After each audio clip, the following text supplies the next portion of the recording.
Olá, boa tarde. Vamos dar início aqui à nossa live sobre saúde mental no trabalho. Necessidade, tendência ou estratégia de gestão. Eu sou Adriana Góes, sou psicóloga, diretora da Actus, professora universitária no campo da psicologia organizacional e do trabalho. E que prazer estar aqui para falar sobre saúde mental no trabalho. E um prazer maior ainda é estar aqui junto com a Terezinha Costa, que também é psicóloga, que também é profissional, assim como eu, da área de recursos humanos, não é, Terezinha? Com certeza, Adriana. É um grande prazer a gente estar conversando sobre esse assunto, um assunto tão pertinente, né, nos últimos meses aí. Então, vai ser um bate-papo muito bacana para a gente discutir os riscos psicossociais no ambiente de trabalho. Exatamente, né?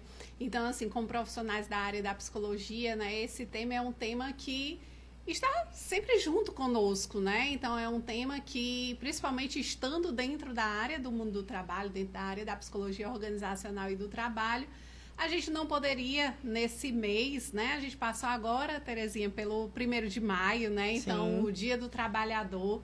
E a gente não poderia deixar passar esse mês sem falar sobre um assunto, como diz aqui o nome da live, né? Que é tendência. Mas será que de fato é tendência? Ou será que é um tema que está sendo extremamente necessário de fala, necessário de posicionamento, né? Dos profissionais do mundo do trabalho e da sociedade como um todo, já que a gente está vendo a ampliação aí dos níveis de adoecimento, né, relacionados à saúde mental. Então, dentro de novas legislações vindo e como profissional da área de recursos humanos, nós não poderíamos falar no mês que a gente está comemorando o Dia do Trabalho, deixar de falar um tema tão importante, tão necessário. Então, a Terezinha, né, atua na área de RH da Sobralnet, não é isso, Sim, Terezinha? sim, atuo no RH da Sobralnet há quase 5 anos, né? Então, é um assunto assim que tem muito nos interessado nos últimos dias, nos últimos meses. Acredito que a gente pode muito contribuir, né, a partir daquilo que a gente vai conversar hoje também com outras empresas, com outros profissionais de RH, com outros empresários, né? Mas é um ambiente realmente de partilha que nós vamos ter a oportunidade, né? Nós aqui representando a Sobralnet, representando a Actus, representando o ICETEL, né? A gente vai ter a oportunidade de conversar um pouquinho sobre esse assunto hoje. Exatamente. Então, um papo de RH para RH. Para RH. Né? E E aí, aí o RH que ele não abrange só a área da psicologia, né? sim, Na verdade, a gente tem um trabalho interdisciplinar, não é isso, sim, Terezinha? sim, a gente tem diversos profissionais de diversas áreas que podem atuar, né, numa perspectiva realmente, como você falou, Adriana, interdisciplinar, né, entendendo que eu já escutei um termo, né, que dizia que quem de psicologia sabe, só de psicologia sabe, nem de psicologia sabe. A gente precisa, de fato, trabalhar com outras áreas, buscar outras alternativas para agregar no nosso trabalho e também como contribuir, né, com aquilo que a gente tem, de fato, a contribuir na nossa área de atuação, que é a psicologia organizacional. Bacana. E aí, para a gente iniciar, né, a gente vai começar do começo, Adriana. O que é, afinal, a saúde mental, na sua perspectiva? Então, né, a saúde mental é algo extremamente amplo, né? Ela é composta por várias variáveis, mas de forma, vamos falar aqui de uma forma não muito teórica, né? Até porque o público que nós temos aqui é bastante diverso, mas a saúde mental é você estar, né? Ter um bem-estar, né? O bem-estar psicológico. E esse bem-estar psicológico você já está bem com você mesmo, bem no ambiente onde você está, né? E isso perpassa pela questão do autoconhecimento, isso perpassa também pela uma questão que não é só propriamente relacionada ao adoecimento, ao transtorno, mas até a gente chegar no transtorno, né? Ou seja, até a gente de fato estar com a saúde mental bastante comprometida, que aí seria o caso de um transtorno, nós vamos dando vários indícios, né? Que a nossa saúde mental, assim como a nossa saúde física, muitas vezes ela vai dando sinais, A saúde mental também, o processo de adoecimento mental, ele também vai dando esses sinais, né? Então, os desconfortos, o sono, a dificuldade do sono, né? Ou a baixa qualidade desse sono, o aumento da irritabilidade, né? A dificuldade nos relacionamentos, ou de se relacionar, ou de estreitar relacionamentos, dificuldade com estabelecimento de afeto, de ofertar e de receber afeto, né?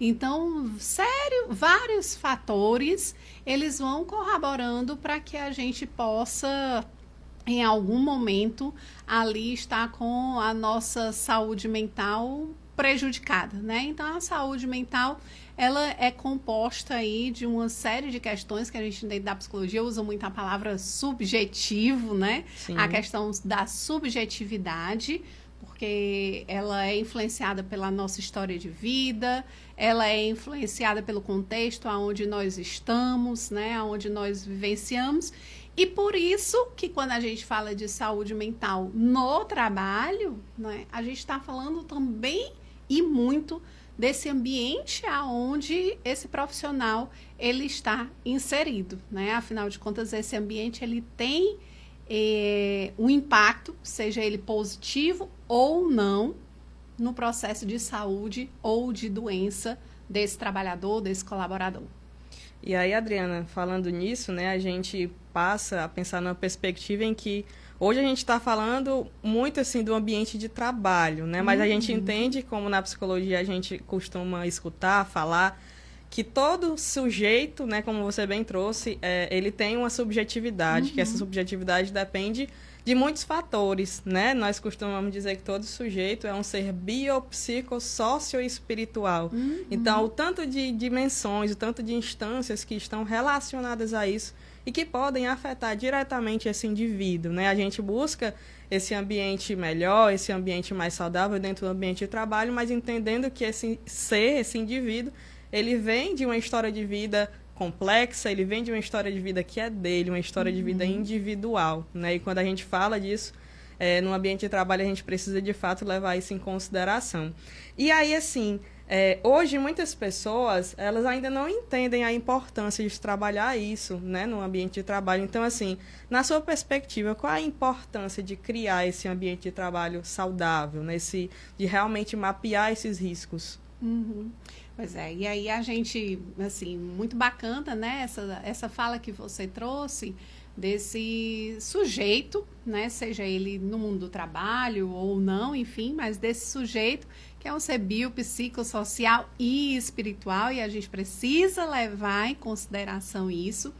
E quando a gente está falando do mundo do trabalho, se esse sujeito ele é biopsicossocial, espiritual, e eu tenho um ambiente de trabalho que não está permitindo que esse ser, né, que esse ser humano, né, que esse sujeito, ele possa estar em sua completude, então esse é um ambiente que possivelmente pode acarretar alguns riscos, né, aí para a sua saúde física ou mental. E geralmente as duas coisas elas andam em conjunto, elas andam atreladas, né?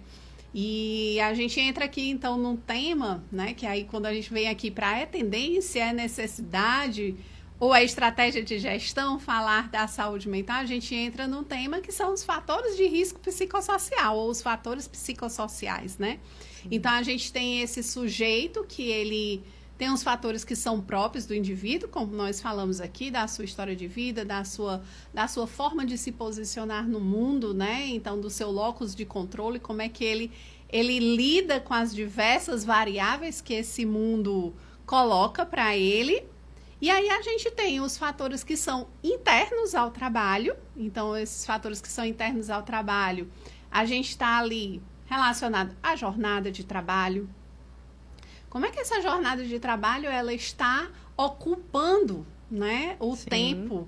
Ou como é que esse sujeito ocupa o seu tempo essa jornada de trabalho? Sim. Porque, às vezes, esse trabalho, ele também toma uma proporção e uma dimensão maior na vida daquele colaborador, na vida daquele trabalhador, porque lá nos fatores individuais, lá na casa dele, né, ele tem um ambiente, às vezes, muito mais difícil, um ambiente de violência, um ambiente onde ele é solitário, uma pessoa que mora sozinha, por exemplo, né?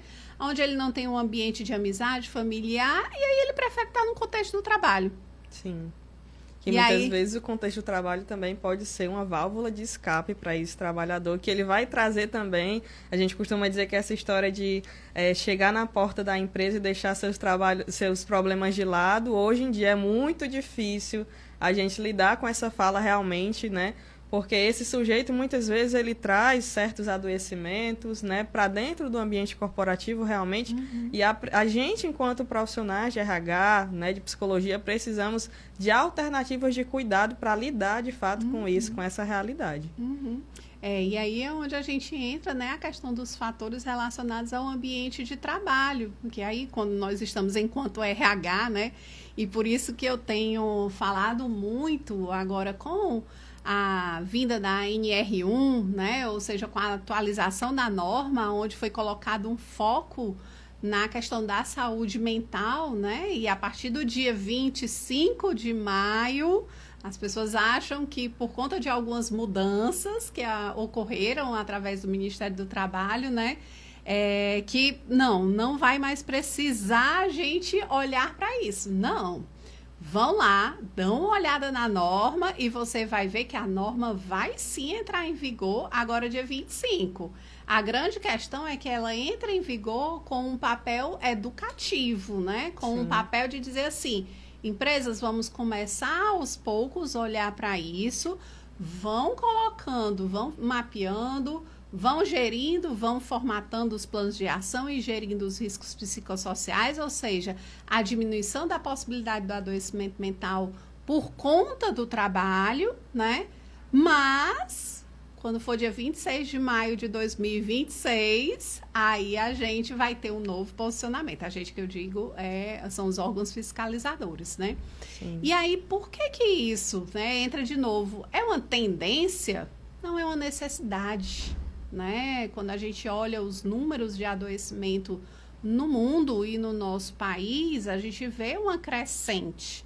Então, hoje eu já sou acionada, né? Nós lá da Actus, e como RH, você também já deve ter visto isso, nós somos acionados já pelo um contexto onde o profissional, ele já apresenta, né, algumas questões relacionadas aí à ansiedade, depressão, burnout e N outras, né, formas relacionadas ao adoecimento mental. E aí se a gente, e às vezes não é o trabalhador, mas é o filho, é a esposa, é a mãe, é o esposo, né? Então, essa questão da saúde mental, ela está latente. E aí ela não é uma tendência, né, na minha percepção, é uma tendência porque é bonito, porque é da vez, é a moda. Não, é porque é um fator de necessidade. Assim como já foi necessário em outro momento, né, os órgãos fiscalizadores olharem para a questão da saúde física e se essa cadeira aqui é uma cadeira que é adequada a quem vai passar o dia aqui sentado ergonomicamente falando, agora a gente está com um olhar, né, dentro da ergonomia do trabalho, com foco nos fatores psicossociais. Então, na minha ótica, não é uma tendência, é uma necessidade. E é algo, Adriana, assim, que se a gente olhar por uma perspectiva realmente histórica, né, não é algo novo, é algo que nós estamos dando ênfase agora, que o Ministério do Trabalho está dando ênfase agora, mas é algo que já, assim, é muito discutido há muito tempo, já existe, né? E em razão do advento das novas atualizações da NR1, a gente começa a falar mais sobre isso, inclusive como sinal de alerta diante de alguns índices que nós fomos bombardeados nas redes sociais nos últimos dias, nós profissionais de RH, nós psicólogos, né? Todo mundo ficou sabendo dos altos índices, né, de adoecimento, de ansiedade, de depressão, mas é algo que sempre existiu, né? E que bom que agora, mesmo que tardiamente, muitas vezes, né, nós estamos ligando o sinal de alerta para isso. E você colocava de a gente atuar, né, de forma educativa, mas preventiva também, né, de preparar as empresas, os profissionais, justamente para lidar diante dessa demanda. E tudo isso que a gente conversa hoje tem muito a ver com cultura, né? Sim. Inclusive, nós, para quem não chegou a não visualizar, né, falando para os seguidores do Sobralense, da Actus, da Sobralnet, nós chegamos a divulgar uma caixinha de perguntas, né, pelo Instagram da Actus Consultoria. E aí a gente vai discutir algumas aqui principais que a gente recebeu, né? Algumas também foram tiveram a ver uma com a outra, então a gente vai começar aqui com uma, né, que diz o seguinte: qual a relação entre cultura e saúde mental no trabalho? Pois é, né? E aí a gente está falando de cultura organizacional, né? Qual é essa relação, né, da cultura organizacional e da saúde mental no trabalho? Total, né? Porque o ambiente de trabalho, ele perpassa pela cultura. E aí teve, até na nossa conversa anterior, na nossa fala anterior, a gente está falando assim que algumas pessoas não compreendem o porquê que é importante falar sobre saúde mental, né? E eu digo que às vezes eu sou abordada pela gestão, né? E aí gestão de diversos setores, níveis, né? E diz assim, mas Adriana, eu vou cuidar do bem-estar dos colaboradores e agora eu não vou poder mais cobrar as metas? Eu disse, quem disse isso? Onde é que está escrito isso? Aonde é que está dizendo que você não vai, que uma empresa, não vai mais ter foco em resultado? E aí a gente entra na nossa lógica aí do mundo, né? Do preto ou do branco, do azul ou do vermelho, do verde ou do cinza, né? Ou do A ou do B. E não é o A ou o B. É uma coisa atrelada à outra, né? Então, assim, eu posso sim ter cultura de bem-estar, respondendo aí a pergunta aí da seguidora. E quando a gente abriu a caixinha, eu me surpreendi, porque tiveram várias perguntas, né? Então, eu disse assim, olha, então é um tema que está sendo de fato relevante, né? Sim. Então, assim, a gente pode ter a cultura do bem-estar com a cultura do foco no resultado. A grande questão é a intensidade que a gente vai dar para cada um. Sim. Se eu só der a intensidade do bem-estar, eu não vou ter resultado. Se eu não tenho resultado, eu não tenho, inclusive, resultado financeiro. Se eu não tenho resultado financeiro, eu não tenho, inclusive, como propor e proporcionar uma cultura de bem-estar. Né? É um ciclo. Sim. É algo que é cíclico, né? Então, não é o A ou o B, não é o bem-estar, a saúde do colaborador, e aí na sua completude física e mental, ou o resultado. É como é que eu construo as metas, como é que eu comunico as metas e como é que eu acompanho as metas. E aí nós estamos falando de cultura. Porque eu tenho uma cultura que é uma cultura de proximidade, é uma cultura onde a comunicação faz parte e é algo que é essencial dentro do meu negócio, ou eu só jogo a informação e eu digo muito assim, deixa o pessoal se virar, né? E não ofereço suporte de gestão nenhum.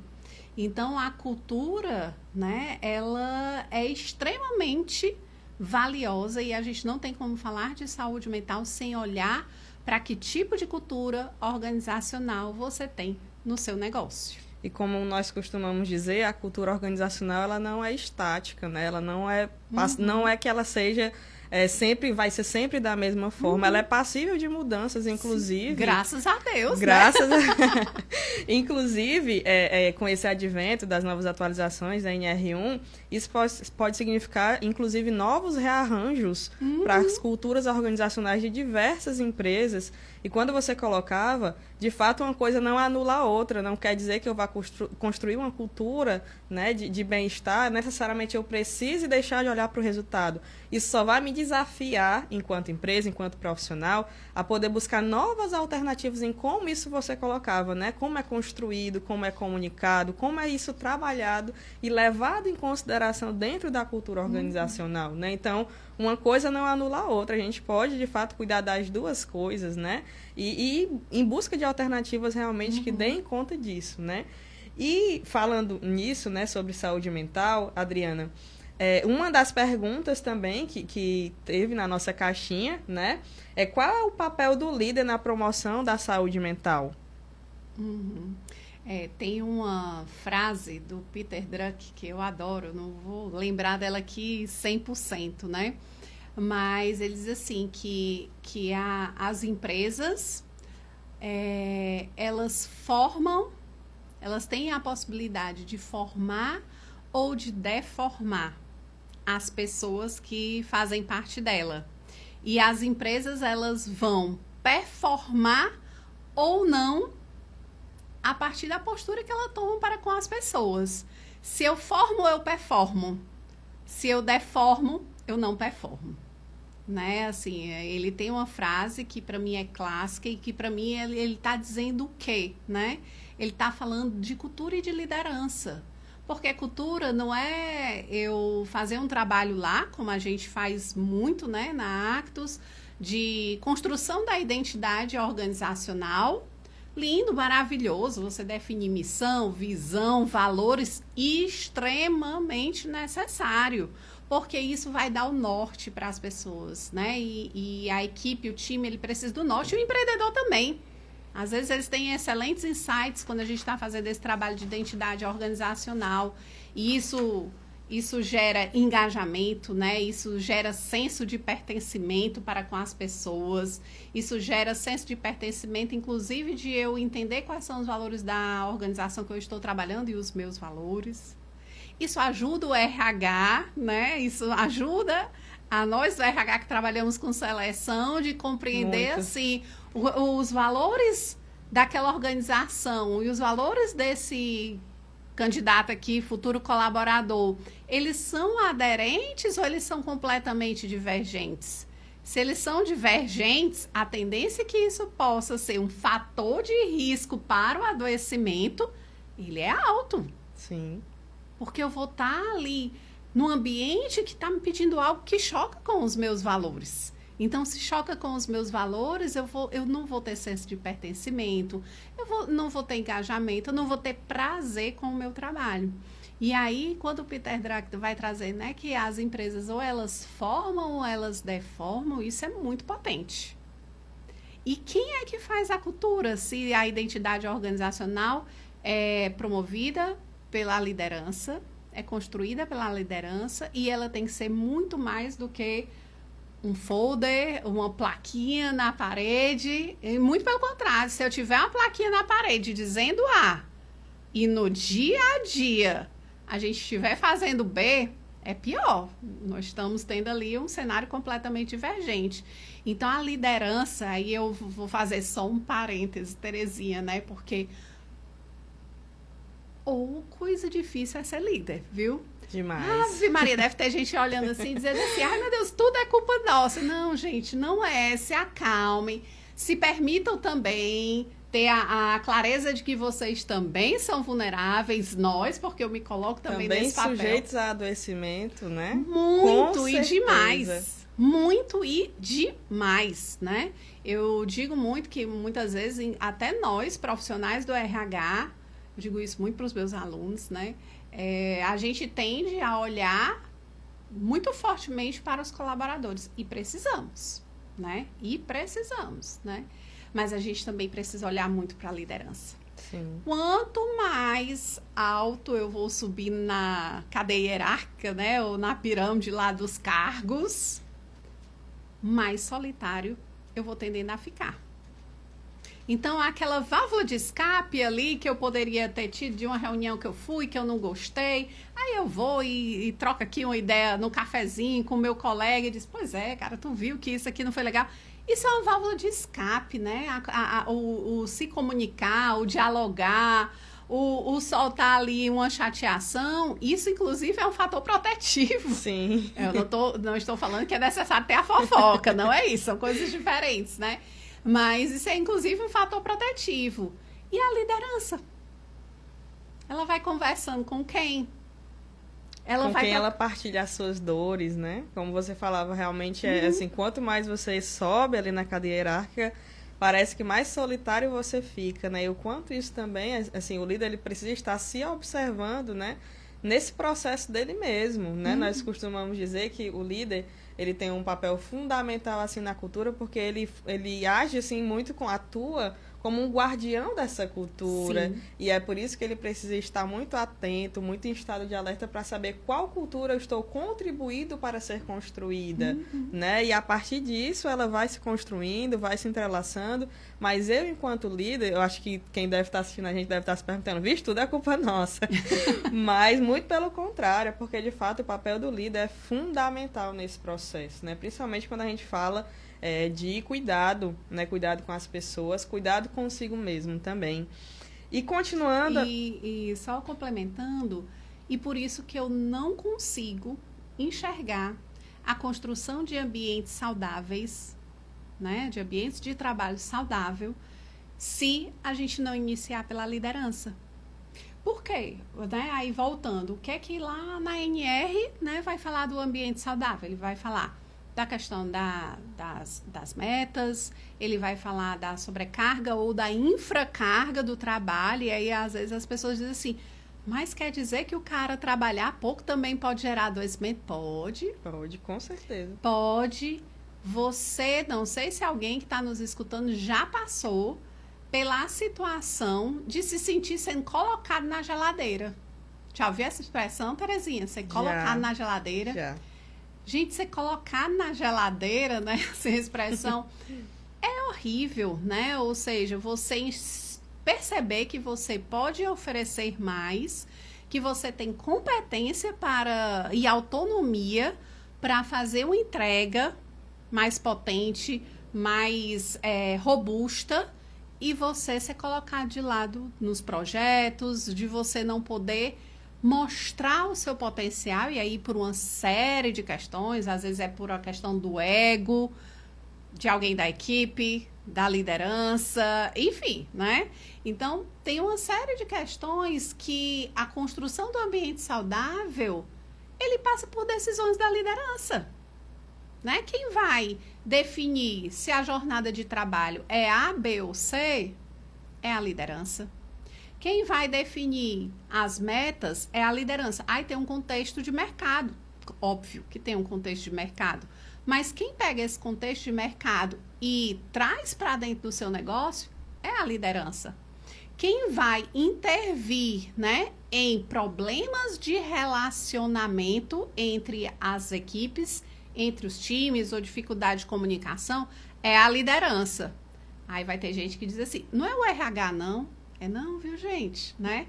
O RH é seu parceiro, né? Com certeza. Mas quem faz a gestão com pessoas é você, caro colega líder, né? É você, caro colega gestor, né? Então, assim, o RH, ele pode e deve estar com você. Mas quem vai fazer essas diversas intervenções no ambiente de trabalho vai ser a liderança. O RH nem tem autonomia. Tem autonomia para construir as metas? Nós não temos. Nós temos e devemos influenciar no como. Mas a gente não tem autonomia para definir meta, para definir escala de trabalho, enfim, para diversas situações, né? Mas se for um RH estratégico, tem de influenciar, né? De participar junto da decisão. Mas essa decisão principal não é a decisão do RH, né? Então, por isso que eu acredito que a construção de ambientes saudáveis, né, ele passa pela liderança. E por isso que é tão importante a liderança começar a se aproximar desse contexto, de entender o que é que influencia no processo de adoecimento, né, mental. Sim. E continuando, Adriana, uma das pautas da nossa, que foi perguntado também, né, na nossa caixinha de perguntas, acredito que a gente já tenha falado muito sobre isso, né? Mas é sempre bom estar reforçando e também trazer algumas questões que a nova NR1 ela nos traz, né? Então, foi nos perguntado o que é que ela tem a ver, o que que a NR1 ela tem a ver com a saúde mental, de que forma, assim, as atualizações da NR1, elas vêm de encontro a esse novo cuidado, a essa nova perspectiva realmente de mapeamento dos riscos psicossociais no ambiente de trabalho. Acho que a gente até, né, já deu um start aí dentro dessa pergunta, mas assim, fazendo um breve contexto para quem ainda não teve a oportunidade de de ler, né, ou de aprofundar a sua leitura sobre a questão da NR1. Então, a NR1 é uma norma regulamentadora de saúde e segurança do trabalho, né, dentre tantas que existem. Quem é da área de saúde e segurança do trabalho sabe que existe um livrinho desse tamanhozinho, né, para se debruçar ali e conhecer todas as normas. E são normas que regulam os ambientes laborais, né, para que esse trabalhador ele tenha a produtividade, ele gere resultado, mas que ele tenha a sua saúde física e mental preservada, né? Então, a gente precisa promover, ser produtivo, mas nós precisamos ter a nossa saúde física e mental preservada, né? E até a NR1, ela está diretamente atrelada com a NR17, que fala sobre as questões dos fatores ergonômicos, né, relacionados ao trabalho. E elas não são novas, né? Então, tem gente achando que ela é super nova e ela é de 1900 e bolinha, né? No entanto, um olhar que se dava era muito mais... E lá já estava relacionada a questão do olhar para a saúde dos riscos psicossociais. No entanto, o olhar que se dava era muito mais com foco no adoecimento físico. LER, DORT, né? As lesões por esforço repetitivo e N outras questões relacionadas à saúde física. E aí, quando a gente olha, e aí pelo contexto histórico, né, que você também falou, quando a gente olha para um contexto histórico, a gente olha um contexto histórico de um mundo do trabalho bem recente, que a gente tinha o esforço laboral físico, né? Aquele cara que botava 30 quilos ou mais numa saca de cimento nas costas, né? Então, trabalhos com muita necessidade da força física. Então, era natural que esse adoecimento físico, ele tivesse índice a maior, porque eu estava utilizando muito a minha força física.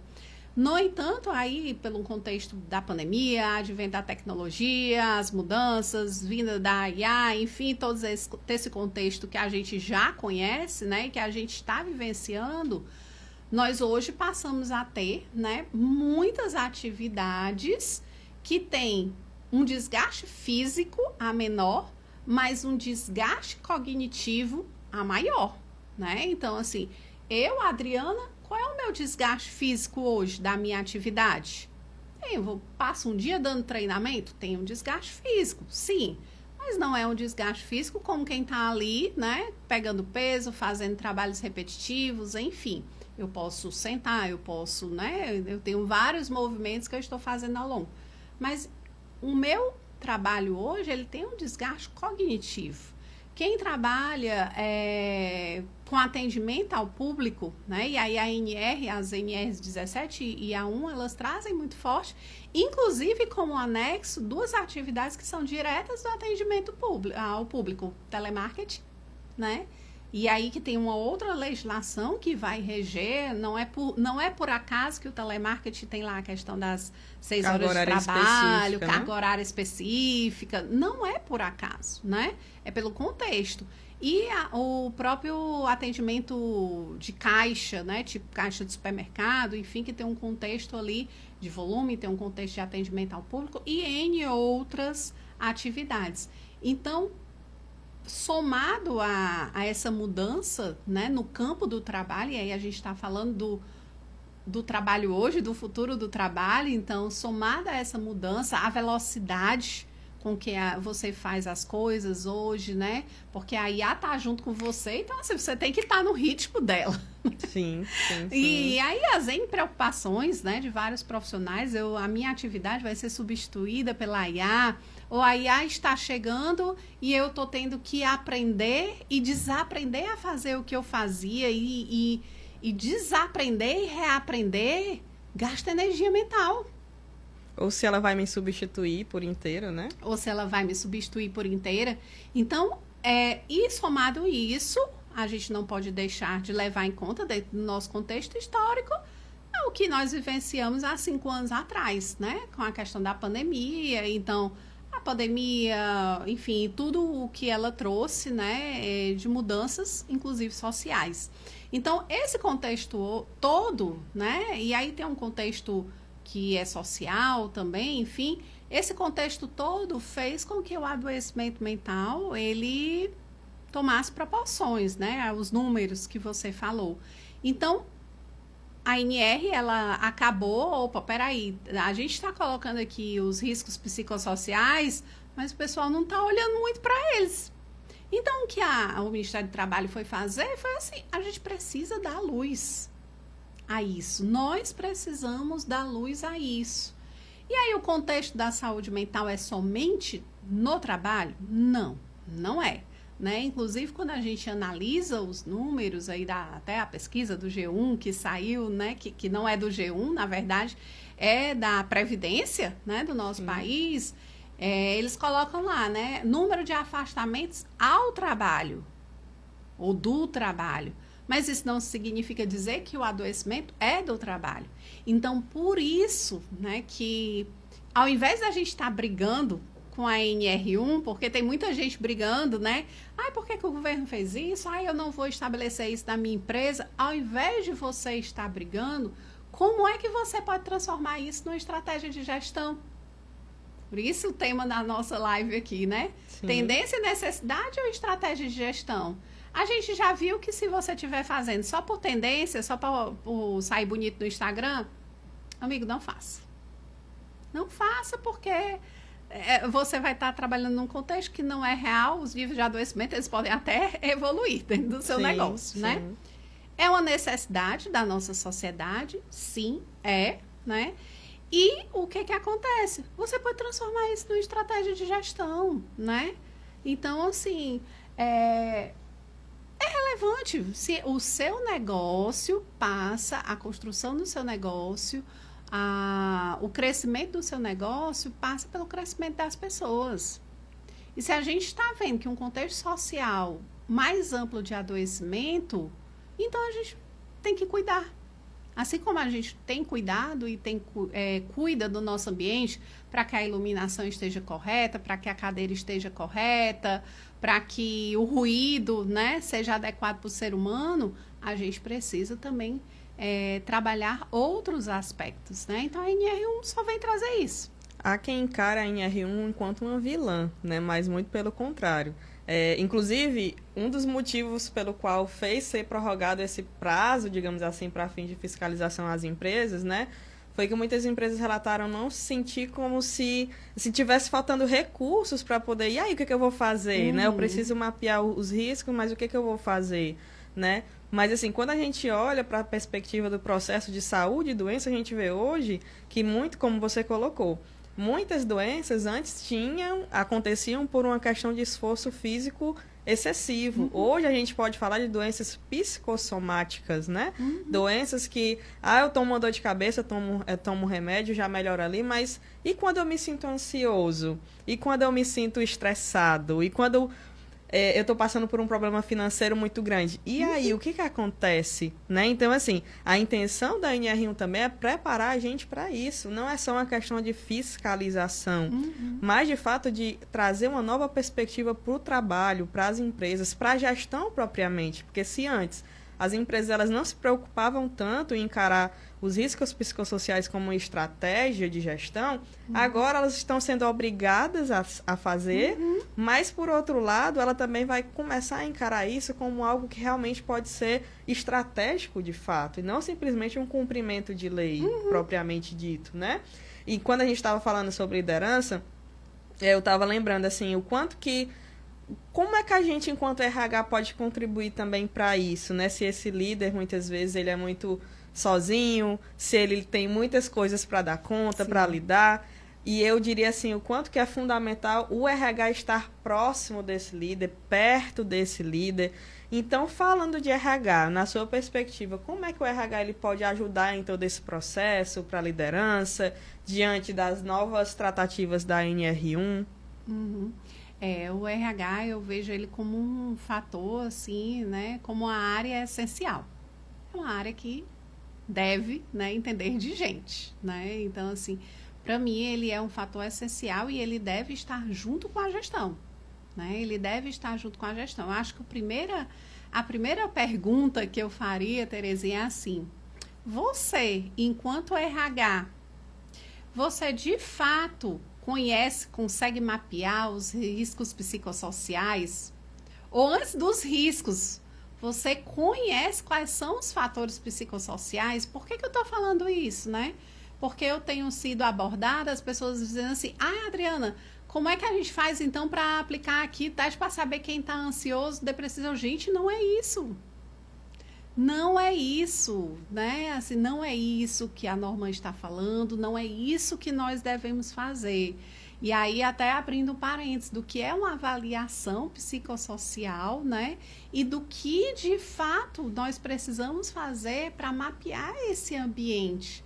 Então, eu tenho visto, inclusive, que os RHs, eles precisam se apropriar ainda mais, né? Assim, desse contexto, e aí eu estou falando RH de forma geral, né? Mas, claro, tem alguns que já estão anos-luz e tem empresas que já fazem trabalhos de bem-estar maravilhosos, inclusive aqui na nossa região, né?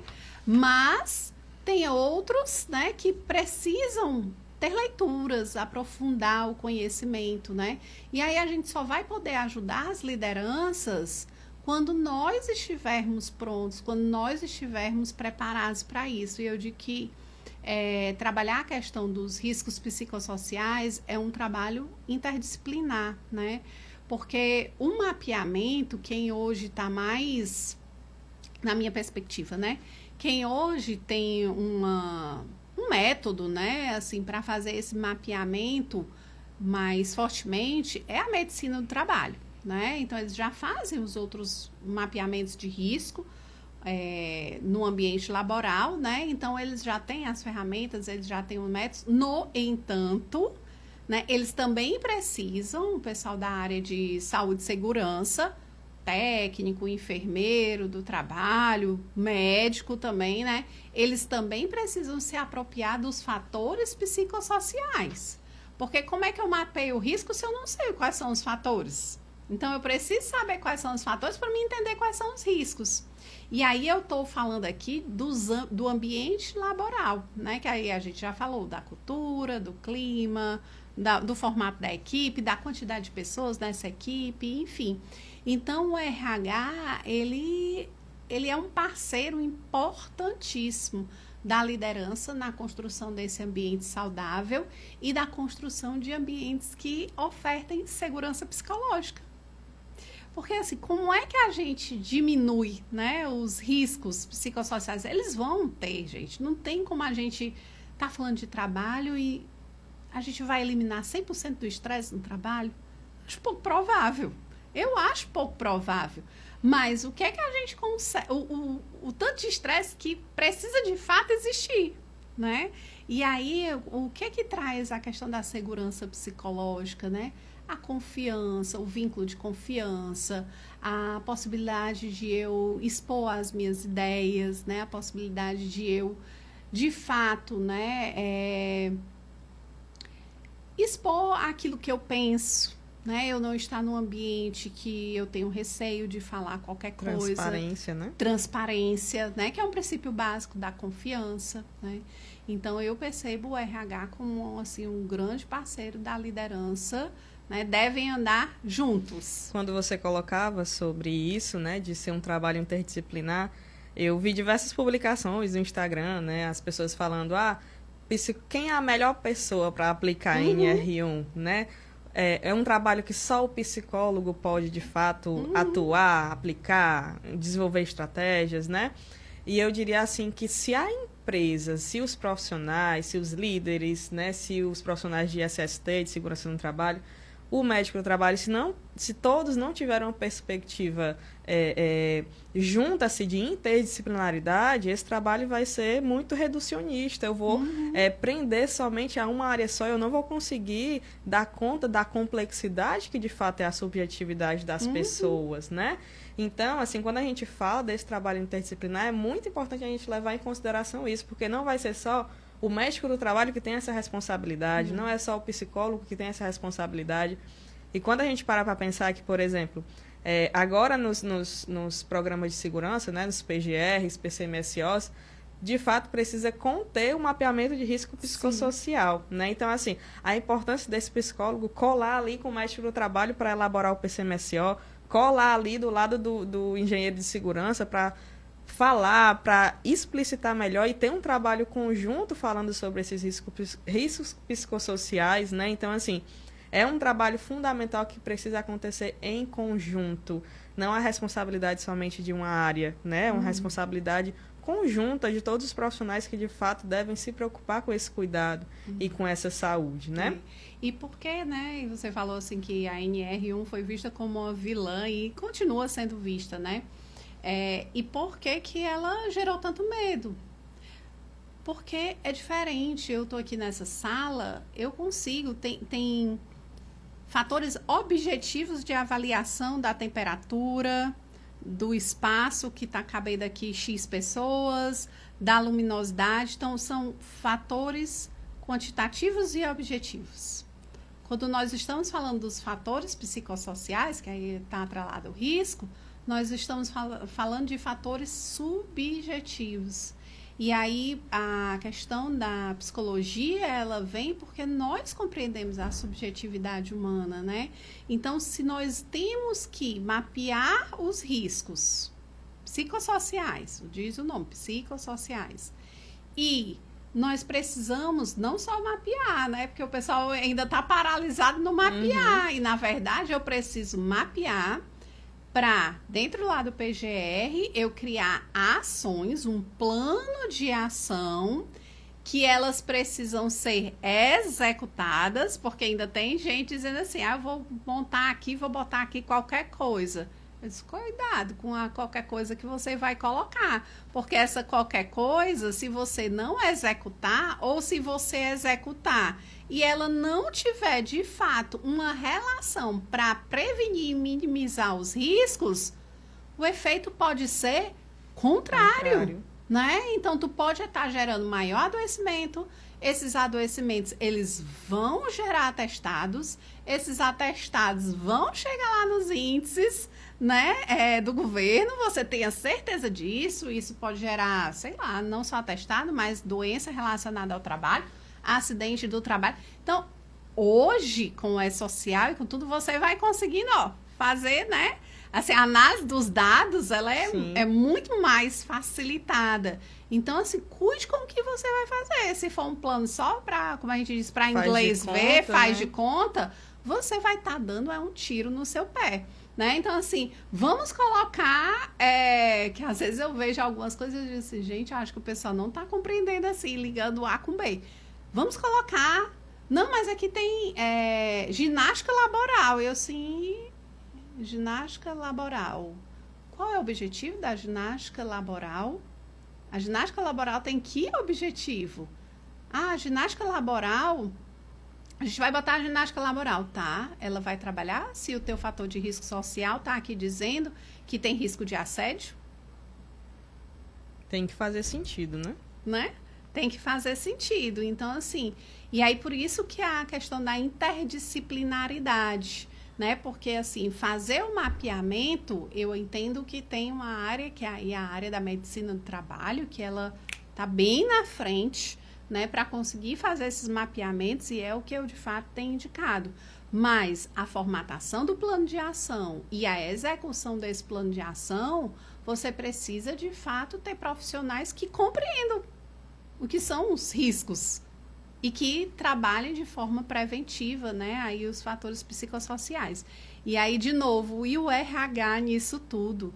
Eu digo assim, gente, nós estamos trabalhando a prevenção dos riscos psicossociais quando nós temos descrição de cargo nas empresas que tragam clareza, né? Quando a gente tem normas e regras e processos que tragam clareza para as pessoas.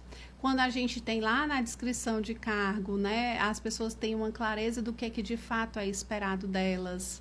Quando elas têm senso de justiça num plano de salário e de carreira, de cargo, salário e carreira, né? Nós estamos, quando a gente faz uma seleção, que eu enxergo os vários fatores, o estilo de vida dessa pessoa, com a jornada de trabalho que ela vai ter, Enfim, então, em todos os processos, e aí dos subsistemas de RH, né? Em todos os processos de RH, em todos os processos de gestão de pessoas, a gente pode e deve estar olhando para a minimização dos riscos psicossociais. E quem enxerga hoje como vilão, é só dizer, não tem para onde correr, né? Realmente, se organizar, se planejar, colocar como estratégia realmente de gestão, porque não tem mais para onde correr, né? Então, assim, o prazo está aí batendo na porta, né? E a gente precisa, de fato, buscar alternativas para lidar com isso, para mapear os riscos, para desenvolver estratégias de cuidado que levem em consideração, né, esse bem-estar no ambiente de trabalho. Acho que a gente passaria horas falando sobre isso, né, sobre o assunto, Adriana, mas eu queria lhe perguntar, né, qual recado você deixaria para quem está nos acompanhando nesse momento? De fato, a gente passaria aqui horas e horas, né, falando desse tema que é um tema que faz parte do nosso dia a dia, né, Terezinha? Assim, é um tema que faz parte da nossa formação como psicólogo, faz parte do nosso dia a dia como profissional de RH e que a gente adora falar, né? Sim. Então, como promover ambientes aí saudáveis, né, dentro das organizações. Mas o que eu posso dizer, né, assim, para quem está nos assistindo, é que ao invés de você estar brigando, né, com a legislação, ao invés de você tentar colocar panos quentes sobre, de fato, né, a ampliação do adoecimento, né, mental da nossa população, da nossa sociedade, do seu time, da sua equipe, ou até do seu, né, por que a gente não vai trabalhar promoção de saúde, né? E eu, de fato, aí eu volto lá na frase do Peter Drucker, né? Eu acredito muito que o ambiente laboral, ele pode ser um grande propulsor de vida, né? Um grande propulsor de potência nas pessoas, né? De transformação. Gente, é muito lindo quando a gente enxerga, né, aquele colaborador que chegou, que ele estava ali, que às vezes ele não tinha experiência e de repente a pessoa está lá, a pessoa está se comunicando, a pessoa está gerando, né, assim, fazendo atividades que ele às vezes nem acreditava. Nem sabia que tinha, né? Nem tinha descobrido desenvolve ainda. habilidades que ele nem acreditava que poderia ter, né? Então, assim, quando a gente desenvolve um ambiente que ele é propulsor de potência nas pessoas, isso é muito forte, né? Então, o que eu deixo aqui é assim, olhe você enquanto profissional de RH, o quanto pronto, né? E o quanto você está se apropriando dessa temática. RH é muito mais do que processo, né? Muito mais do que processo.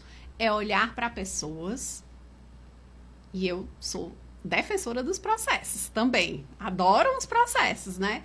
Mas assim, nós precisamos ter um olhar técnico dos processos, mas nós precisamos olhar para as pessoas, né? Então, como é que as pessoas estão dentro desse processo, tá? E como é que os processos se adequam às pessoas, né? Enquanto liderança, né? Assim, eu convido para que as lideranças olhem para os seus times, né? E olhem com um olhar de proximidade, né? A gente tem um PDL aberto, né? Programa de Desenvolvimento de Líderes, que é o Líderes do Amanhã, Terezinha. E no Líderes do Amanhã, né? A gente foi muito demandado, né? Assim, as turmas anteriores, para falar sobre o contexto da gestão das emoções. E as duas perguntas que vêm assim, o que é que a gente pode fazer para gerir a nossa emoção enquanto líder, os nossos diversos desafios diários, e me ajudem a compreender a gestão da emoção, né? Porque ninguém faz a gestão da emoção do outro, né? Sim. Cada um faz o seu, né? Mas como é que eu posso ajudar o meu time nessa questão? E aí, a partir disso, inclusive, um módulo passou a ser neurociência, né? aplicada, a neurociência e gestão das emoções aplicada à liderança.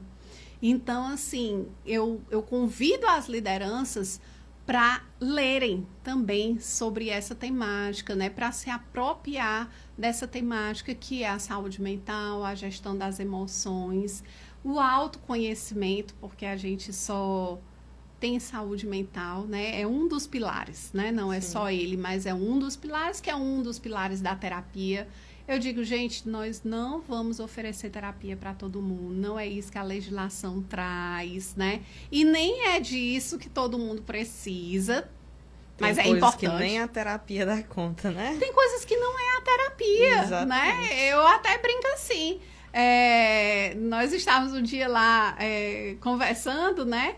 E a gente está dizendo, então as empresas vão ter que oferecer terapia para todo mundo. E aí teve uma pessoa próxima a mim que disse assim, capaz, né, Adri? É capaz que se oferecerem a terapia e não cuidarem do ambiente onde essa pessoa está, quando ela elevar o nível de autoconhecimento, de autopercepção, de autorreflexão, ela vai olhar para aquele ambiente e ela vai dizer assim, muito obrigada, não é aqui mais que eu quero ficar. Sim. E é isso que de fato pode acontecer, né? Então, assim, nós precisamos, aí a gente volta lá de novo, né, para o plano de ação. Qual é a ação específica para minimizar o risco? Pode ser que para a Adriana seja ir para a terapia, mas pode ser para a Terezinha não seja, né? Então, a gente vai precisar, e aí por isso o convite aos gestores para que eles se apropriem, né, desse contexto, desse conteúdo, porque eles vão precisar ter diversas ferramentas, diversas possibilidades, porque o ser humano, ele é indivíduo. Então, nem sempre o Buscopan que eu dou para a Terezinha vai fazer o mesmo efeito na Adriana, porque a Adriana está precisando de outra medicação, né? No caso aí, se fosse uma questão física. Então, da mesma forma, na saúde mental, a Adriana pode estar precisando de outra atividade. A pessoa está estressada, eu vou dar férias. Gente, às vezes é pior. E aí, liderança, você só vai conseguir saber se você estiver próximo das suas pessoas. Né? Então, eu digo, se eu posso deixar aqui uma dica, vamos nos apropriar desse tema, independente de legislação ou não. Isso hoje faz parte, deve fazer parte da estratégia de gestão, porque é algo que é necessário para nós, enquanto indivíduo e enquanto sociedade. Né? Adriana, eu queria lhe agradecer, né, por esse momento que nós tivemos, né, representando a Actus, representando a Sobralnet. A live vai ficar salva, né, para quem posteriormente quiser assisti-la. Então, fica o convite, né, como a gente falava no início, é um tema tão pertinente, um tema que realmente não, como você que falou no início, é uma necessidade, né, não é somente uma tendência, é uma necessidade também. Então, muito obrigado, né, a você que compartilhou um pouquinho da sua experiência conosco, né, por esse momento de conversa. E fica aí, né, o convite, né, para a gente poder cada vez mais estar se debruçando sobre esse assunto. Líderes, profissionais de RH, todos aqueles que esse assunto interessa, né? Então, muito obrigado, né, por tudo aquilo que você compartilhou conosco nessa live, certo? E a gente vai, né, essa live é uma realização da Actus Consultoria, da Sobralnet, do ICETEL. Em razão disso, a gente vai deixar a live salva, né? E eu queria, né, também passar a palavra para você para fazer os agradecimentos finais. Queria agradecer, né? Então, assim, a parceria com a Sobralnet, com o ICETEL, né?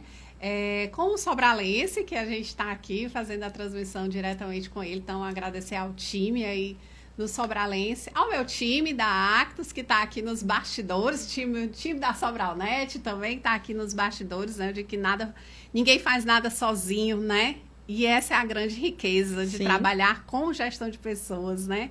É compreender que o melhor trabalho é aquele que é feito em conjunto, né? E quando você estabelece parcerias que são engrandecedoras, enriquecedoras, isso se torna muito bom. Isso se torna prazeroso. E é levar prazer para o trabalho que vai fazer com que os ambientes se tornem saudáveis, né? Então, como você falou, vai ficar gravado, vai ficar disponível, né, no YouTube da Actus, a gente depois vai deixar disponível lá, a live vai ficar aqui guardada. E para quem, né, Terezinha, quiser se apropriar um pouco mais, né, lembrando que no dia 24 de maio nós vamos ter, né, a parceria aí da Actus com o ICETEL, com o Sobralense. Então, eu, Juscelino, você também estará conosco, né? Nós vamos ter um workshop, que é o workshop Mapeando e Gerindo os Fatores Psicossociais, né, no ambiente de trabalho. Então, assim, a gente recebeu depois do Fórum do Trabalho Saudável, né? Assim, foi muito gratificante ver o auditório do ICETEL lotado, né? Então, assim, a gente recebeu várias demandas de pessoas que querem se apropriar mais desse tema, né?